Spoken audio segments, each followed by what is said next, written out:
Thank you so much, Brother Watts. I'm really thankful for this type of a venue, and with all the downsides of technology. Look at what we're doing tonight. We're able to communicate and share some ideas, and I trust will be helpful. I want to say how much I appreciate your district superintendent, Brother Huntley, longtime friend, a tremendous visionary leader, and he has been a personal friend to me and so kind in so many ways. Brother Huntley, I know you listen in, but like to stay in the background, Brother Watts said. To all of you, it's really an honor to speak to you. And I try to be transparent. All of us are real people, right? But sometimes not everyone comes across as real. So tonight, our subject is a minister balancing family and ministry. And I'm going to use a framework of a session that I wrote a while back called Dealing with Multiple Demands in Your Life. And since I wrote this, a lot of the seasons of my life have changed. This year, my wife and I will have been married 45 years. I have a 40-year-old son, which is shocking because I'm still supposed to be a youth pastor, in my heart. But when you get to a certain age, they won't let you do that anymore. And so you have to work with older people. So that's what I get to do now. My life goal is to try to develop leaders for the kingdom of God. So I hope that something is said tonight that will help you. If I say something that you already learned, or as Brother Huntley would say, you got it back in 63, just be proud you got it back in 63 and humor me and listen tonight. So my goal tonight, several things to help you focus on your purpose in life, to help you clarify your priorities, to talk about productivity, to learn how to pace yourself and make course corrections along the way. And at the end of the session, I'll make these notes available to Brother Watts. Brother Watts, you're welcome to distribute them as you see fit. So as a framework for what I'm going to say tonight, Mark chapter 6, verses 30 through 33, Jesus is teaching. He tells his disciples to come apart to a desert place and rest a while. There's so many people coming and going, they didn't have time to eat. So they departed to this desert place, and the people outran them. And the problems, the people, the sicknesses, the hungry stomachs, everybody was waiting on them when they got there. I think this passage probably depicts ministry as good as any I know in the Bible, where you need a break, your family needs you, you need a day off, and things just happen in the most untimely ways. I have another session I teach that I have a list of all the plans that have been changed that I had for my family because somebody died. It's kind of was a family, I don't want to use the word joke, but a family thing that if I went out of town, somebody passed away. And that's the way ministry is. I had a great hunting trip planned for my son, Justin, our youngest son, when he was 13 years old. And a guy that had been sick for 5 years with cancer died right before that trip. Was actually turkey hunting with Brother Huntley and Brother Pugh, Terry Pugh, in North Carolina. It was the very first day. I was looking forward to it so much, hanging out with those men and learning from them and the fellowship. I'm sitting in the turkey blind in the afternoon, sweating profusely. It's very hot. And I got a text that Nikki Brock had just died. She'd been sick for a long time. So that's the way ministry goes. And, it's really not what happens to you, but what happens in you that determines your attitude and your outlook. And you can be upset. You can get angry and bitter at untimely things just like Jesus and the disciples are trying to catch a break, get away. They don't even have time to eat. And when they get to their retreat center, all the needs are waiting on them there. So I use this as a framework to talk about the tension between family and ministry that doesn't seem to ever end. And I don't think you should use the word fair. A friend of mine said that a fair is a place where you go to ride rides, that life is not fair. And if you expect it to be fair, you're setting yourself up for a bad attitude and for disappointment. Life is typically not fair. So I want to, first of all, kind of encourage you to have an attitude adjustment toward ministry, toward people, toward things that don't go according to your plans. You're going to live a lot longer, be a lot happier if you make that adjustment between your ears and your attitude and ask God to help you with your spirit. So when I was 30 years old, Brother T.L. Craft in Jackson, Mississippi gave me a lot of trust. So I was over a Bible college, helped supervise a Christian school, worked in church ministry. The church was large then, the college was large, and I was pretty much overwhelmed. I listened to some tapes called Putting Your Life in Order that became the book Ordering Your Private World by Gordon MacDonald. I thank God I read it when I was 30 years old, and I tried to learn to lead from Proverbs 4:23. Keep thine heart with all diligence, for out of it are the issues of life. You've got to get it right on the inside first. And I'll come to that idea a little bit later. But I sat up one night making a list of all my responsibilities. You have to try to identify the demands that are placed on your life. And way back then, I found like 17 areas that I felt like I was responsible for. And that was like from taking care of my home to our vehicle to my kids. I just tried to list everything. I'm prone to be detail minded, but I thought, man, there's too many things going on. I can't even keep track of them. But that night and that list and that prayer and search was really a turning point for me to try to wrap my brain around all the things that God had asked me to do. It seemed like for the first number of years of ministry, every 2 years, I got some new responsibility, some new ministry role in the organization, in the local church. So I never felt like I mastered them, but I was always getting these new responsibilities. And by the time you feel like you've got it under control, then you get something new. So the pressure of demands is not a new thing. It's kind of what I've already said from Mark, where when you think things could get better, then it can get worse, and the multiple demands on your life.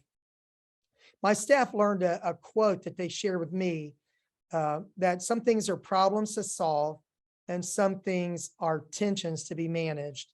So I'd like for you to see this balance between ministry and family.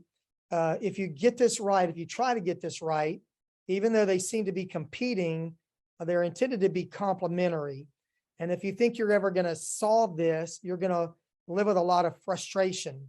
But if you see it as a tension to be managed, the hunting trip that I missed with my son, I was able to make up for a week later, which is unusual, but it just so worked in my schedule and the people that had invited us to come. But I didn't just not ever do that. I managed that tension, tried to manage that tension. I don't mean to sound like I had it all figured out, and it helped me. So one of the ways to balance this family and ministry is to focus on your purpose. This is a major point in my notes, to figure out who you are and know what you're called to do. I did a quick scroll across the screen, and I realized that I have a wide variety of ministers online. There are pastors that may be older guys like me, younger men and women who are assistants or serving in some place of ministry where you don't really get to call the shots or determine the schedule of a church. So you have to kind of roll with a schedule set by someone else and a work style set by someone else, whether it's office hours or days off or vacation time or pay. You're not all in control of that. And by the way, neither is the guy who is the pastor. For the first 15 years of my ministry, I was not the pastor. I was an assistant of some form, youth pastor, assistant in the youth division, worked under Brother Jones, Jerry Jones. So, for 15 years, I was a second man or third man, learning how to work with someone else who's determining those priorities. But you need to figure out what your purpose in life is. There are some things that God has gifted me to do, and I tend to do better at them. Most of the time, if I'm invited to be involved in a camp, for example, usually it's a day speaker. Sometimes I'm asked to preach nights, but that's probably not my best area. That's what they call, I'm not just trying to call Brother Huntley's name 10 times, but That's what they ask Brother Huntley to do. And they usually ask me to do leadership training or be the day speaker. That's where I think I'm gifted. And knowing what I'm best at helps me be contented and try to excel in what I do best. And then when I'm asked to do something that is a stretch for me, I do my best. But if I don't feel like I measure up to somebody else, then I just kind of live with that. And by the way, Brother Huntley, I don't think you ever knew this, but in 1988, our youngest son, Justin, had just been born. Illinois Youth Convention, you had to cancel on them due to a situation in the church. They asked me to preach at the last minute. Illinois Youth Convention, I'd only been at headquarters in the youth division about 4 months. They didn't even announce that you weren't going to be there until right before I got up to preach. I was scared out of my mind. I had never preached a big meeting like that. And that Thursday night, it didn't go that great, to be honest, but I did my best. And Friday night went better and the Lord used me. But, you know, sometimes you're asked to do something out of your comfort zone and you just do your best. Anyway, I don't think I ever got to tell you that story, Brother Huntley. If I did, forgive me, but it was an early opportunity / moment to get really out of my comfort zone. So I want to talk about this purpose. We are called to ministry. And I know that many of you may be bivocational in the South Central Texas district. 72% of the ministers there, Brother Scoggins tells me, are bivocational. So there's a certain number of hours in your week that are not discretionary to you. You have to punch a clock or work a job. The more you can work yourself toward being full-time, I think that's better. But my purpose tonight is not to try to judge where you are in life.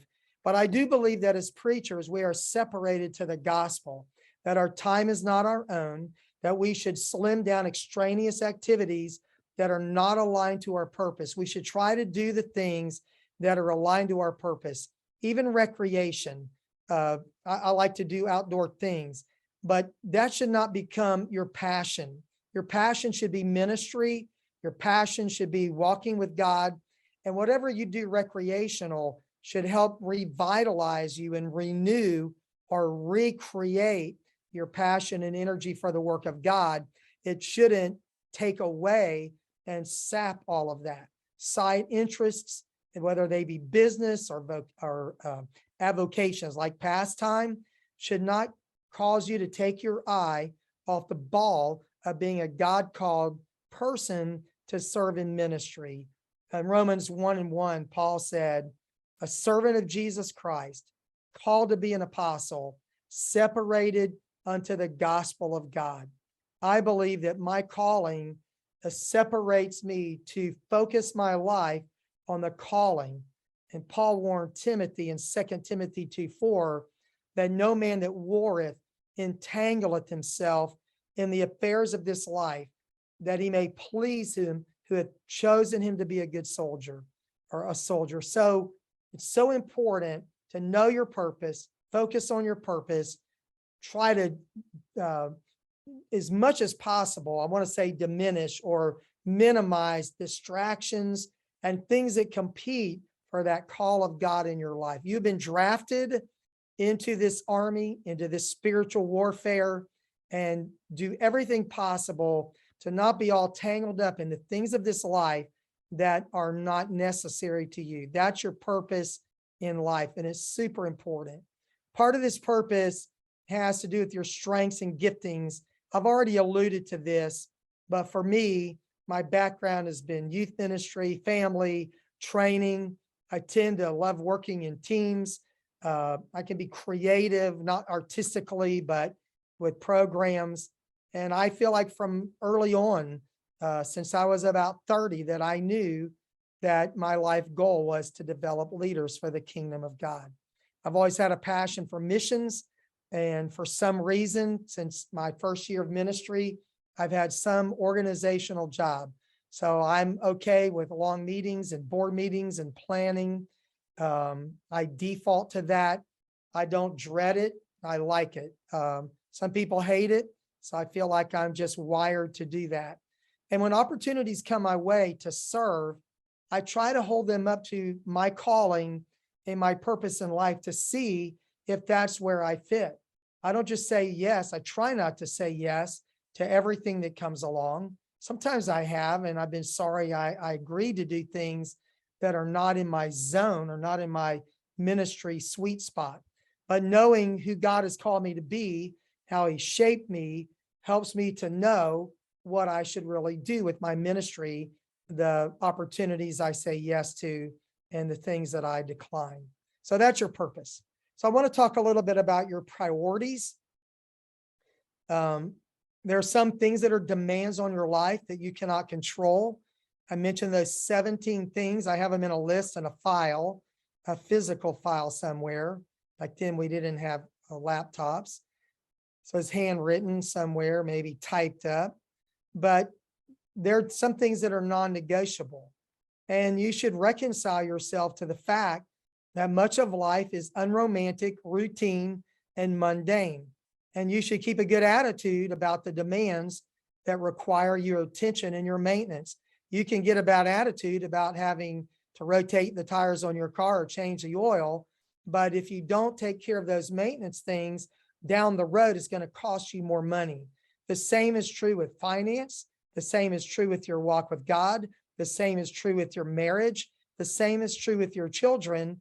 And I'll get to that kind of along the way more than once. So if you're married with a family, those are commitments that you have to keep and relationships that have to be developed and maintained. So it's important to not look at your family ever as a liability. Sometimes when I would preach out and our kids were young and they would go with me, I kind of felt like they were a little bit of a liability.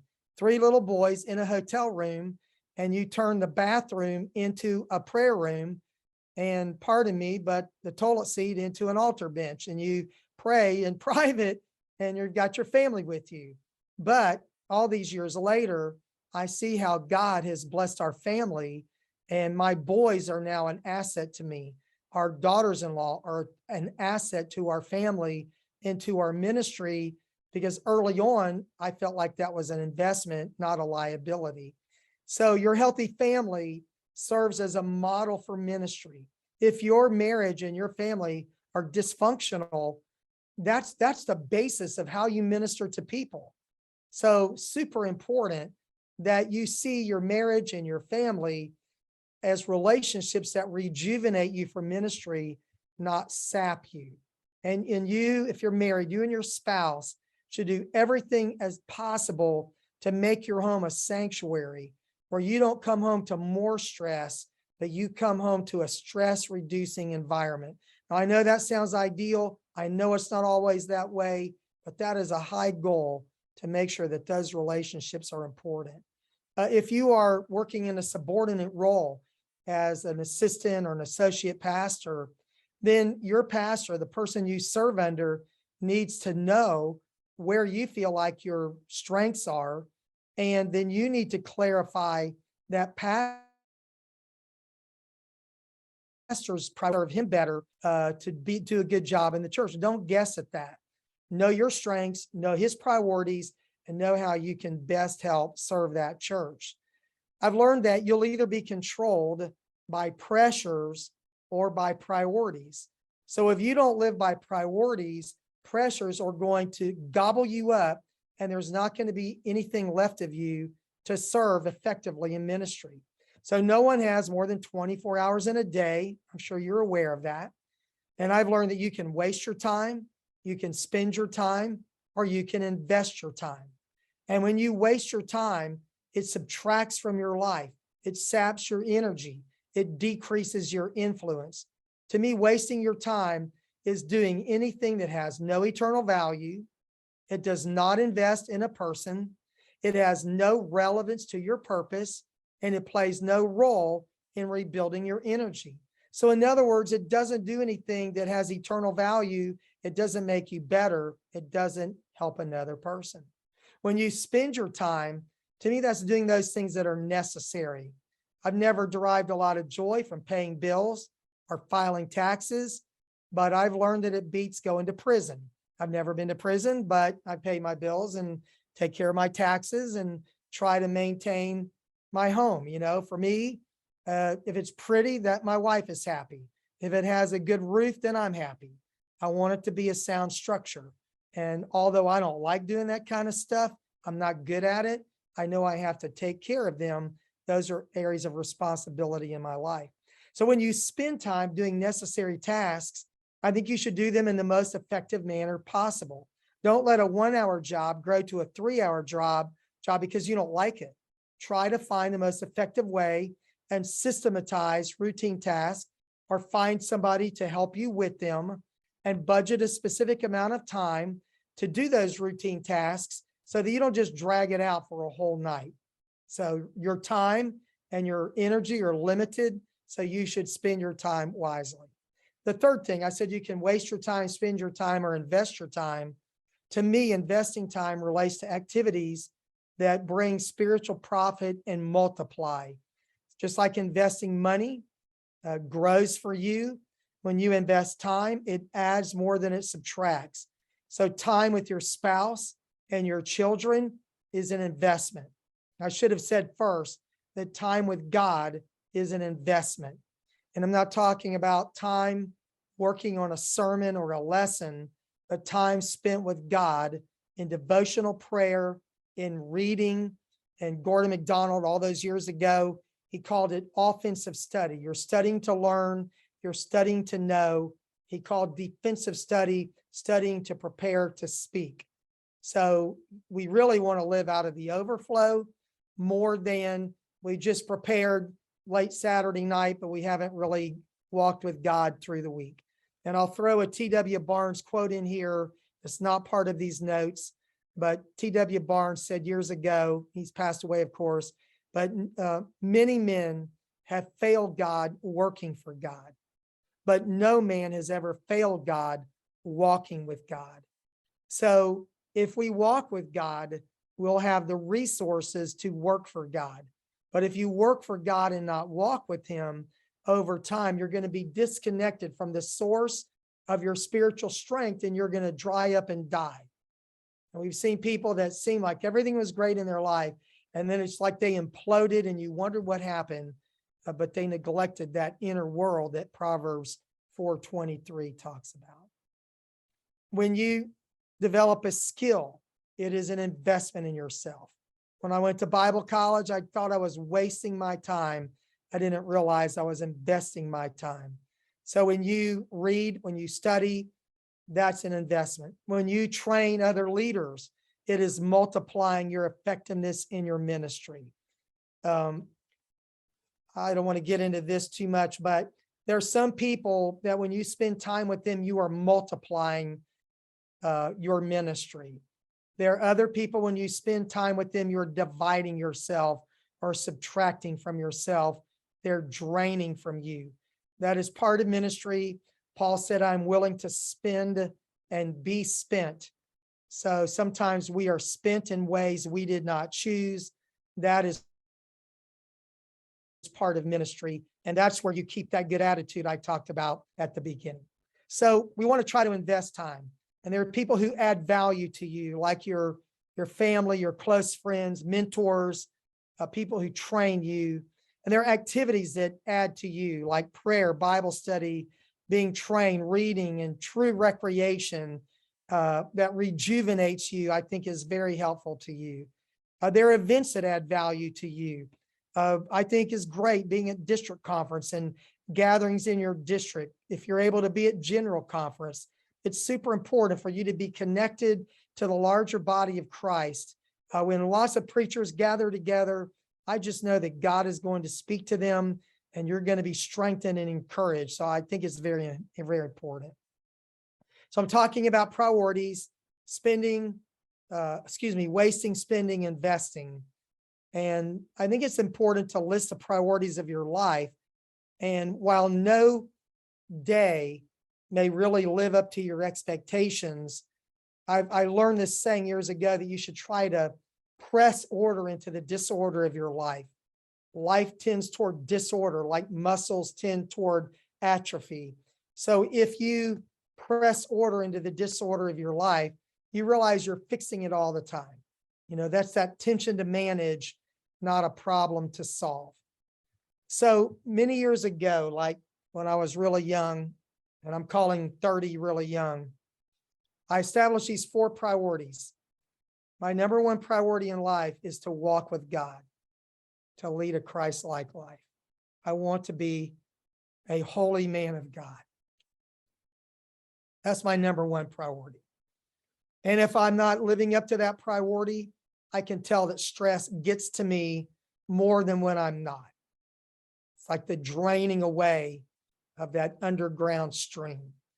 So there are times when I needed to pray more, read more, but I never excuse myself for not, and I try to get back at it and walk with God. My second priority, because I'm married, is to work toward a successful marriage as a model of my ministry. So my wife is very patient. I've always had multiple jobs and been very busy.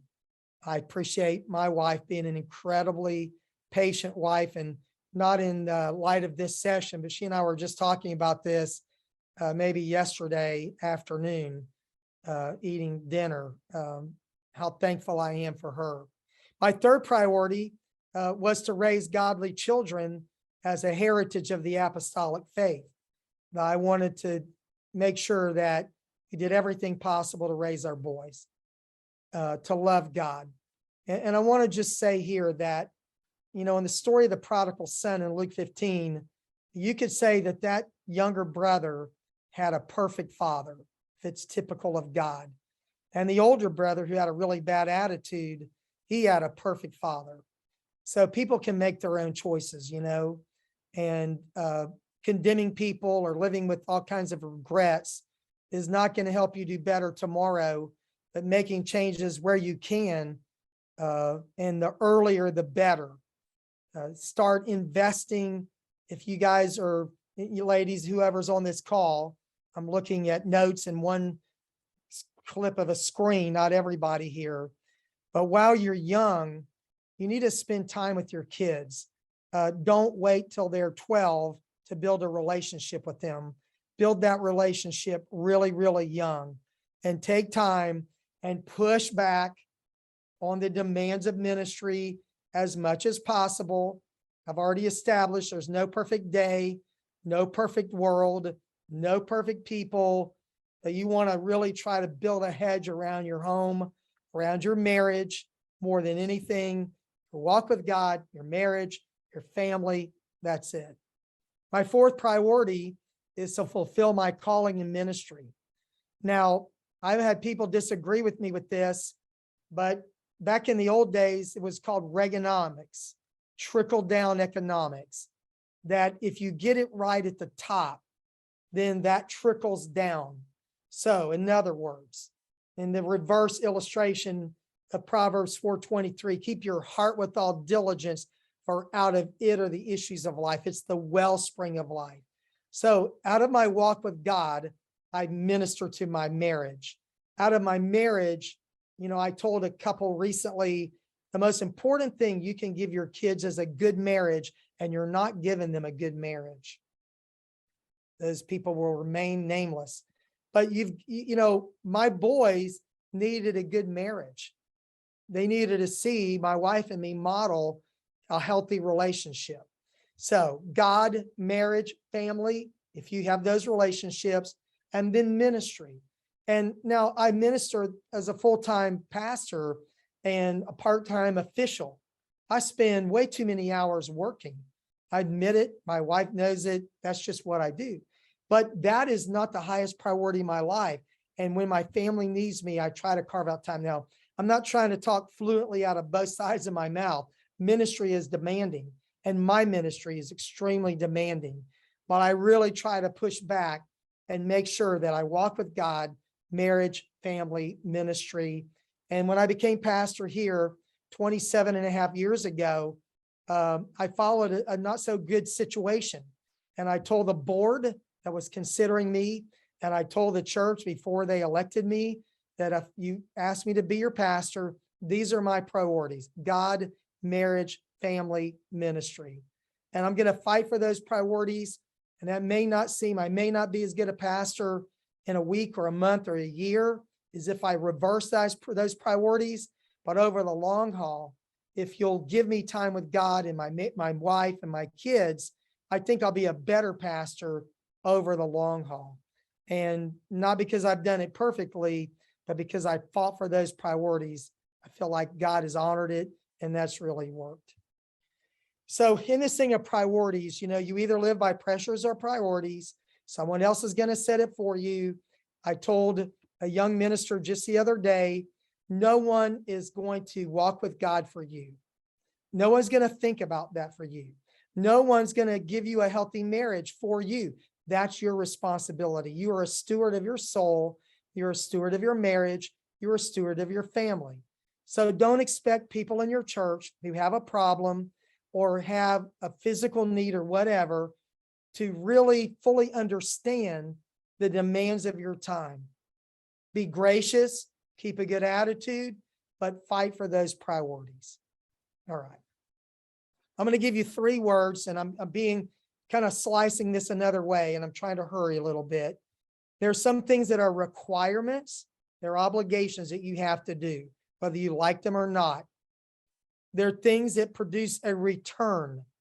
When you spend time on them, on those people, on those activities, you're going to get a return. Prayer, fasting, Bible study, training leaders, training volunteers produces a tremendous return. The third thing is reward. Those are the things that I do that bring me a lot of joy. What I'm doing right now, I love. Because I feel like I'm helping guys and ladies. I can't see who's all on the call on purpose. I'm just looking at this one first screen. But I hope I'm helping you. And if I am, it makes me happy. It brings me a tremendous amount of joy because my life goal is to develop leaders for the kingdom of God. Now I'm going to move into this area of productivity. Your purpose, that was first. Your priorities, that was second. Your productivity, that's third.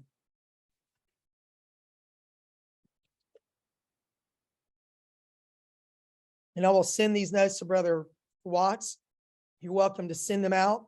You're welcome to share them or teach them. Just don't write a book and make a bunch of money off of it, even if you could. Maybe they're not that good. But anyway, and these notes are not footnoted as much as I do now. So there's a lot of personal management systems. I remain the only guy in the United Pentecostal Church who still uses a day timer. I use old-fashioned email. I use tasks. In our church, we do meetings with base camp. We plan services and room assignments and all kind of that. Schedule volunteers through Planning Center online. Whatever works for you to be more organized, you need to strive to be more organized, or find somebody, a spouse, a staff member who is really organized to help you. People have accused me of being organized before. They say I'm gifted in organization. When I'm working long hours, sitting up like late Sunday night, planning a pastor's meeting for this morning, that doesn't feel like a gift, like a tongues and interpretation or a word of knowledge. It feels like work. So I'm not sure that's a gift. I may have a gift that I like it, but, and I told my wife Sunday night, I'm sitting there working away, I'm like, you know what? I love this when I'm in my zone, so I have a penchant for planning. But to me, organization is a discipline.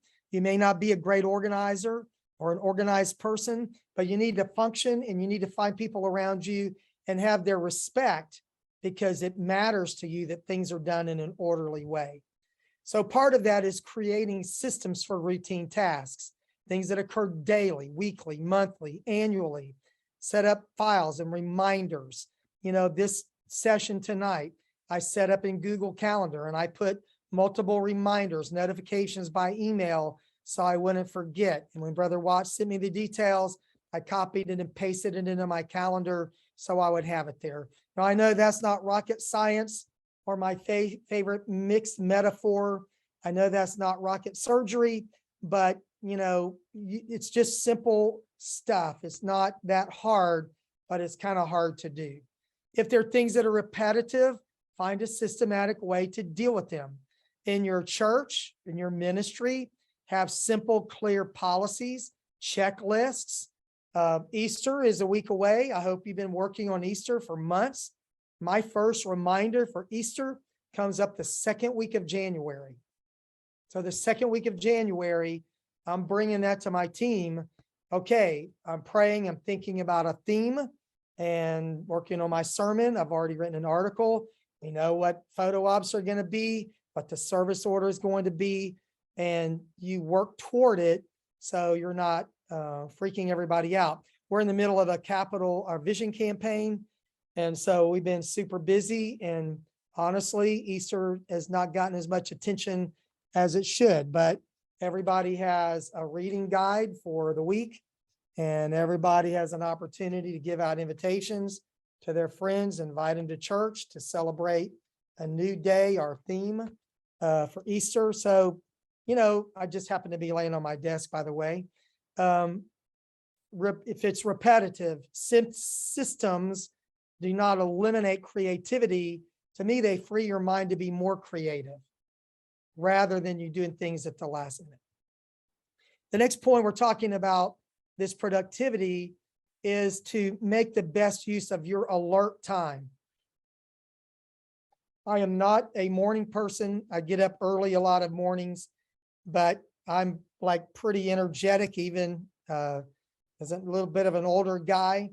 So I, try to spend time with God in the morning. I try to leave my mornings without phone calls, and that's more my team and thinking. And for me, if I'm going to work, it's at night. That's just what's good. There's a book called At Your Best, How to Get Time, Energy, and Priorities Working in Your Favor. It's by Carrie Newhoff. My cousin, Ken Elliott, was just telling me about it the other day. I didn't even remember that I'd already purchased it, but Newhoff calls them green, yellow, and red times. Green is when you are most productive. Yellow, not so much. Red is worse. He would say leave your green times for when you're really working alone, planning, studying, or whatever. Yellow times for meetings, and red times, I don't know, really probably for sleeping or not being an irritable person to other people. I've learned that in this day, I answer too many text messages and emails. I'm too responsive, but blocking time when you're not available is important, especially if it's time with God and time with your family. We're talking about productivity, separating negotiable from non-negotiable activities. When you've got a lot of demands and you're looking at a list, figure out, if you never did that certain thing. So a few months ago, I made a conversion to using Microsoft Tasks. I'm going to pull it up on my screen now. I'm not sharing my screen. So I thought this would be a great idea. But then now I have 66 church tasks and 27 personal tasks and 28 UPCI tasks. So now I'm overwhelmed with all my tasks. So now which of those are the most important? Now you've got to prioritize to be more productive. So I'm just encouraging you to have systems in place, to find ways to be more productive. You may be an old dog, but you can try to learn a new trick, try to learn ways to be more productive. And I'm not trying to get you to be a different person. If it's not your gifting, I'm not trying to impose my nature or my gifting on you. But if you work in an organization, a certain amount of organizational skills are necessary for the sake of your team, even though you may delegate a lot of that organization to someone else who's more gifted in that area. So set goals, plan things in advance. I talked about Easter, plan your work your plan. That's kind of a colloquial statement, but that's really true. There are some parts of a project that can be done at the last minute. There's a lot of things that cannot be done at the last minute. You can't do art and layout and design, invite a preacher to come preach a year from now. You can't do that at the last minute. So try to do those things that are really priorities far in advance And also I've learned that if you don't get people on board a project or a thing that you're trying to do, you're going to be reluctant to ask them to jump on board at the last minute. And then you're going to do it yourself, and you're going to be overworked, overwhelmed, and maybe have a bad attitude because you didn't get help. But if you would have backed up a couple, 3 months or whatever, depending on what you're trying to do, if you would have recruited help in advance, then it would have made, you would have got those people on board, and it would have made that project, I'm thinking project like a big event or something that you're doing at your church, getting that help would have made it a lot easier. We're talking about productivity. So you need to learn to say no to unproductive activities. Now, if it's your wife, you can't do that. If it's your pastor, you can't do that, to say no. You can procrastinate, but you can't just blatantly say no. So, but I do think it's important to know that's just not something I should be doing, and you should decline it. But every time you say no to something in a perfect world, it's because of a bigger yes. So it's the yes of your local church. It's the yes of your calling. It's the yes of your family. It's the yes of your marriage. It's the bigger yes of your walk with God. Those priorities: God, marriage, family, ministry. And when you say no, you're saying no for that reason. All right. I'm talking about productivity, and I feel like it's super important for you to learn the value of building teams. If God has called you in the ministry, in most cases, your job is not to do all the work. If my understanding of Ephesians 4:11 and 12 is right, that God gave some apostles, prophets, evangelists, pastors, and teachers for the perfecting of the saints, for the work of the ministry, for the edifying of the body of Christ. He called you to equip saints. You study that passage, to do the work of the ministry, to build up the body of Christ. So we are trainers and teachers and developers of people, to release them for ministry, to enlist their help, to let those God-called, God-empowered saints in our churches to be raised up as volunteers to fulfill what God has called them to do. So it's important in my world, in my mind, to develop the people around you and to get them to help you so that they find their place of ministry. You may not be the pastor, but you can help build teams in your churches to get more work done. So I don't have time to get into this, but you have a choice of either being a hero or a leader. Heroes do things that regular people can't do, but leaders empower people to do things better than they ever dreamed. Last point, and I'm watching my time, Brother Watts. You need to pace yourself for the long haul, because life is not a sprint, it is a marathon. And you need to look at the gauges on the dashboard of life, spiritual, physical, and emotional. And you need to make sure that you pursue personal wholeness. Holiness and wholeness go together. That you're not a broken person inside. That you have not lost your walk with God. You've not let offenses and hurts destroy you, that you become bitter and burned out in ministry. You need to think about the next 20, 30, 40 years, depending on your age of ministry. You need to look at heroes who have longevity and faithfulness to their credit, not to sprinters who are really good at something, but don't have fundamental character that's going to keep them for the long haul. So I'm encouraging you in trying to deal with the multiple demands of life, balancing life and ministry, to really dig deep in your walk with God, in developing your ministry as a person of the Word of God, that you have sustainability over years of life. When you're young, you tend to be impressed with people who are super talented and gifted or good at something. But the older I get, and I'm getting pretty old, that the people who are faithful matter to me the most. Amen. I'm going to stop there.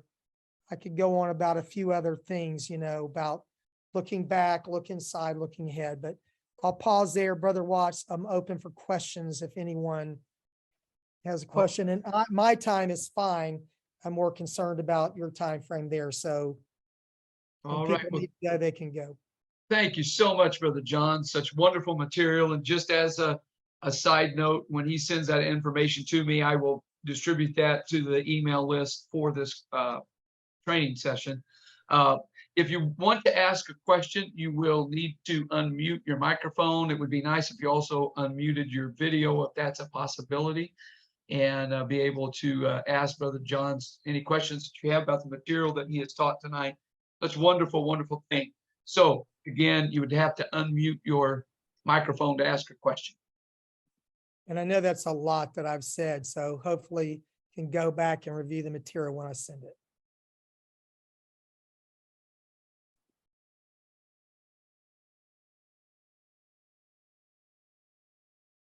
Brother Johns, what was the name of that book you talked, Newhoff? At your best. Thank you. Great Yes. book. I second it. Tremendous material. I've not read it, but I know Newhoff is a good leader. Lots of people I know follow him. So, And he actually has a Thrive calendar that you can download that can go right into your phone and stuff so you can track your green, yellow, red times. Anybody What was else? sorry.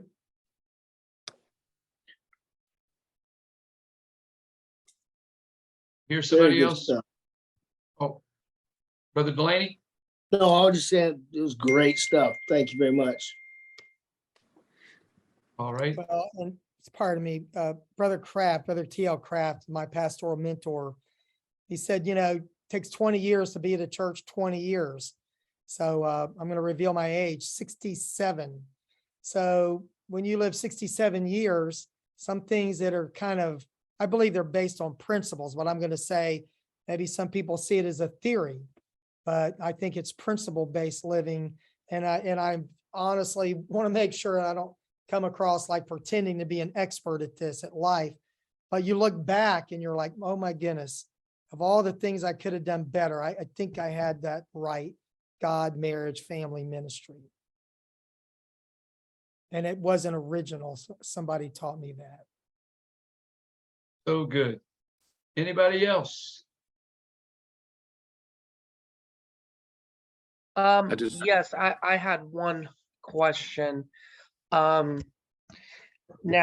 what do you think that there is, and I know a lot of pastors and ministers today are bivocational, having secular work and working for the church.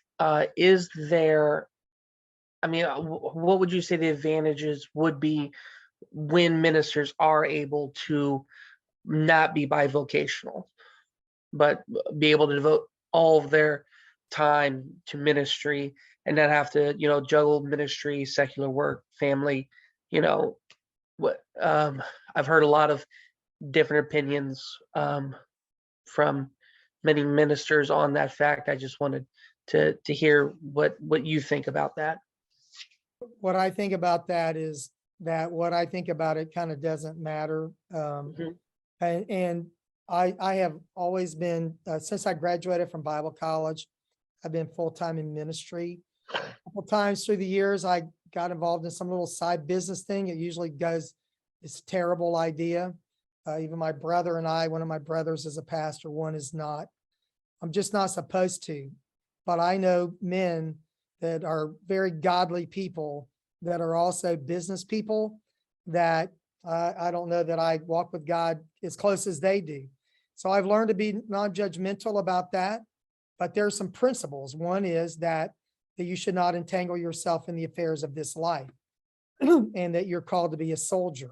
So whatever that looks like for you, regardless of what other people think, I do have a belief, and I don't have time to go into this, but that, sometimes we're opposed in ministry and maybe not in business. And men tend to want to spend their time where they're most successful and productive. So you could get gobbled up in something that was successful while you were fought every day in something that was struggling like the work of God. So I think you just have to be careful and conscientious about not being, whether you're full-time or bivocational, that your focus is on that which is eternal and not that which is temporal. And maybe, we know Paul was bivocational at times, for sure in Corinth, 18 months, his own hands ministered to his own needs and those that were with him. So it'd be hard to make the case that Paul was not as spiritual as me, because I'm not bivocational and a tent maker.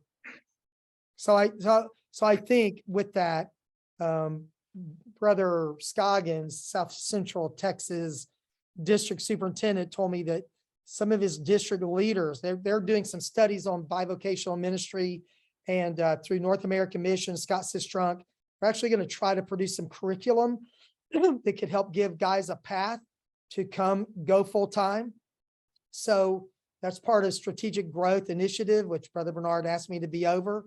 So Strategic Growth Initiative has a church component growth, a district component, and Brother Scoggins is working on that bivocational component with Scott Sistrunk, Brother Sistrunk and NAM.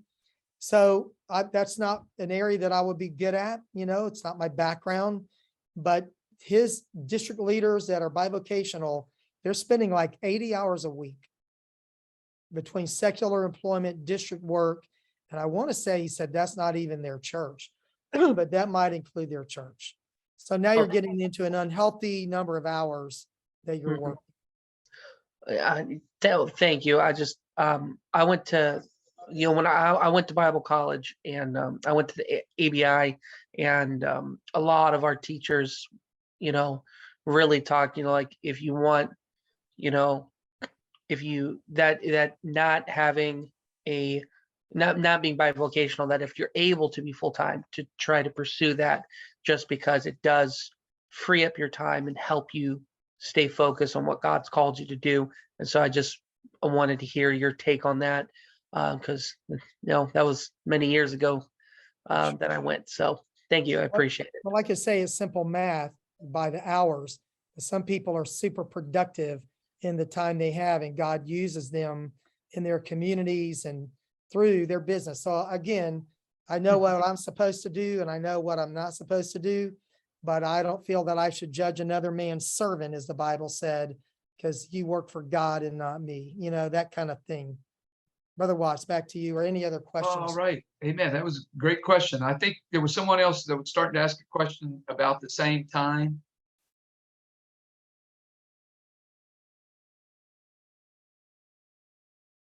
Going once. Going twice. All right, Brother Johns, what's a question that you wish people would ask you, but nobody ever does? Oh, man. I don't think I know the answer to that. I really don't. Oh, we certainly appreciate all the work that you have done through the years. Many of us kind of grew up with you serving in the youth ministry and being leaders there, and then certainly your general leadership as assistant superintendent and strategic growth. Guys, if you haven't really plugged in and seen all that strategic growth initiative is doing and what is available there, maybe you want to just close out with that, because that material is just tremendous. And I think there's a lot of guys that really just are not aware of what's available there. Sure. So strategic growth has a history beyond my time. Brother Bernard wanted to put this in an assistant superintendent's hands. So my immediate goal was to identify some really good leaders to help us. So the committee is made up of district superintendents, and then there are other strategic partners that serve with strategic growth. So we want to help ministers, churches, church growth, church plants. But one of the big things that is a priority is we want to help ministers be healthy and their families, some of what I talked about tonight. So I'll give you a couple of components. Brian Parkey is working on the component of district strategic plans, and Brent Caltharp has developed a template, and we're working on that for districts. So that would be your district leadership. And then Brother Darrell Weber, district superintendent of Louisiana, he's working on a church growth side of that. Now, Brother Tom Foster has led that for many years, and he's still a strategic partner. But we're working on trying to help churches grow in various stages, from up to 100, 1 to 200, etc. So he presented this at the general board, not district board, general board in March. So right now it's kind of a rough draft of church growth, but we'll be able to help districts, churches with church growth. And then there's some things with healthy churches. Brother Ken Gurley, it's his organization actually works with church health and church growth. It's kind of a combination. And I just try to direct traffic. And I mentioned Brother Nathan Scoggins and that bivocational pastors. That's kind of in its infancy. Not much has happened with that yet. It's mainly a need that has been identified to work on. So it's, local churches. And then Ministry Central already has some resources that are part of strategic growth. But I'm really like about 6 months into this new assignment, maybe 8 months into it, and feel like we just started getting some traction in the last few months. But, I said this earlier, but building teams, I'm just one person. I have a few strengths and lots of liabilities.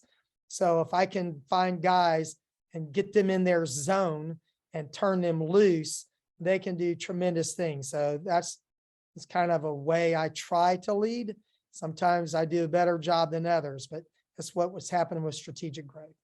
All right, and those they're either bi-monthly, quarterly, the It's things that come. bi-monthly. So you'll And get. where can they find those? Yeah, so when you get Brother Bernard's newsletter, if you're a licensed minister and you get Brother Bernard's newsletter, every other month, there will be something from SGI, a leadership journal. It was started when Brother Cunningham was the SGI coordinator, and he asked to be able to focus on other things and, asked Brother Bernard to be relieved of that responsibility. So SGI journal and numerous articles and links in that. And the archives are where? UPCIministers.com? UPCI ministers, yes. Seth Simmons is the editor of that. He does a great job. All right. Great resource. So again, Brother Johns, we're so thankful that you joined us this evening, and thank you for opening your heart, sharing with us. I know it's been a huge blessing to all of us that have been able to be here, and we will look forward to those notes. And I tried to type as fast and furiously as I could, but I'm sure I got a few things, but not all of it. So thank you for sending those on. You're welcome. And I love North Carolina. Great memories there. I'm going to tell y'all a North Carolina story, okay? Youth camp, first 4 batters, and the staff home runs. Brother Huntley's went out of sight. Mine barely went over the fence. It was a very short fence. Brother Huntley, others crushed it. The last night of the camp, we're extremely tired. There was a girl in the girls' dorm who was very depressed. She struggled with weight and she was super depressed. So several of us went in there to pray for her. And one of the guys that was praying said, Lord, I pray for her metabolism. Lord, slow it down, Lord. No, Lord, speed it up. It happened in North Carolina, and I will never forget. So good. So good. God All right. bless you, my honor. And God bless all of those of you that have joined us. And we look forward to next month. Next month, Brother Delano Shirley will be joining us teaching on the minister and finances. So we got something to look forward to. All right. God bless. Bye-bye. God bless you.